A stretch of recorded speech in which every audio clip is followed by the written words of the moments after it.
अपने मसाइल को हल करने के लिए सब्सक्राइब करें आपके मसाइल का हल। औरत का सुबह वॉक पर जाना कैसा है? क्या ख़वातीन रोज़ाना पर्दे के साथ सुबह सुबह वॉक करने जा सकती हैं? मोहम्मद अनस हैदराबाद से। ख़वातीन वॉकिंग कर सकती हैं सुबह के टाइम पे, बल्कि आजकल तो ज़रूरी है क्योंकि घरों में रह रह के जिस्म बढ़ रहे हैं, फ़ैट पैदा हो रहा है और 10 किस्म की बीमारियां पैदा हो रही हैं। तो ख़वातीन को भी पर्दे में वॉकिंग करनी चाहिए और बल्कि गवर्नमेंट को चाहिए कि पार्क ऐसे बनाए जाएं जो ख़वातीन के लिए अलग हों, मर्दों के लिए अलग हों। और ये नहीं हो सकता तो ख़वातीन का एक मुस्तकिल टाइम हो, ये भी नहीं हो सकता तो चले पर्दे में चली जाएं।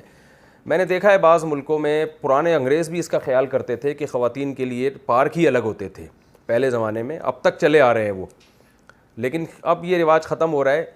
तो अब खैर हम गवर्नमेंट से ये तो नहीं कहते कि पहले ही पार्क हमारे मुल्क में बहुत ही महदूद हैं, उसमें अगर कुछ ख़वातीन के लिए कर दें, कुछ मर्दों के लिए तो और महदूद हो जाएंगे। लेकिन इतना ज़रूर है कि ख़वातीन पर्दे में जाएं और वॉकिंग करें, टॉकिंग ना करें। होता ये है कि मैं भी पार्क जाता हूं तो हमने उमूमन ख़वातीन को देखा है कि वॉकिंग से ज़्यादा, मैं उन ख़वातीन की बात कर रहा हूं जो मेरा ये मसाइल का सेशन नहीं सुन रही, ये जहन में रखें, वो वॉकिंग से ज़्यादा टॉकिंग पे ज़ोर लगा रही होती है। ऐसी वॉकिंग का कोई फ़ायदा नहीं है, क्योंकि जब आप वॉक करते हैं ना, आपको बहुत स्पीड के साथ वॉक करनी पड़ती है और काफ़ी देर तक करनी पड़ती है और बार बार, यानी सुबह के वक्त में आप सांस अपने लंग्स में लेके जाएं अच्छी तरह से, फिर बाहर निकालें, इससे फ़ायदा होता है।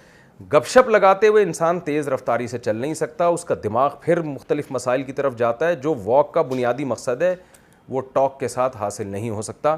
तो इसलिए वॉकिंग करनी चाहिए, लेकिन वॉकिंग हो वो, उसमें गपशप और ये सब चीज़ें, इसका पहलू ज़रा कम कर देना चाहिए। आप बल्कि मर्द भी कर रहे हैं आजकल, मैं मर्दों को भी देखता हूँ कि वो भी गपशप लगा रहे होते हैं वॉकिंग के दौरान। भाई छोड़ दो, अभी बातें बहुत कर ली हैं यार, सारा दिन दफ्तर में जाके भी बातें करनी है, काम कौन सा करना होता है। फिर आपने जो है वो हर वक्त बातें ही कर रहा होता है आज इंसान, सोने से पहले बातें, सोने के बाद बातें, और वॉशरूम जाने से पहले बातें, वॉशरूम से आने के बाद बातें। तो सुबह नमाज से पहले मस्जिद में सफ़ में बातें कर रहे होते हैं, सलाम फेरते ही फिर बातें शुरू हो जाती हैं, फिर सुन्नतों के बाद बातें, बातें तो सारा दिन कर रहे होते हैं। तो अब जो आपने वॉक के लिए एक टाइम रखा है उसमें तमीज़ से, तसल्ली से वॉक करें। और मर्दों को भी चाहिए, नहीं मैं मर्दों की बात कर रहा हूँ, वो भी बातें कर रहे होते हैं, तो इसका फ़ायदा होता है। अगर जिस तरह से आजकल पार्क में ऐसे चल रहे होते हैं जैसे कोई बुनैंजा का इश्तिहार आ रहा है, इतने आराम आराम से लहराते हुए, तो ऐसी वॉक का कोई फ़ायदा नहीं होता, टाइम वेस्टिंग है।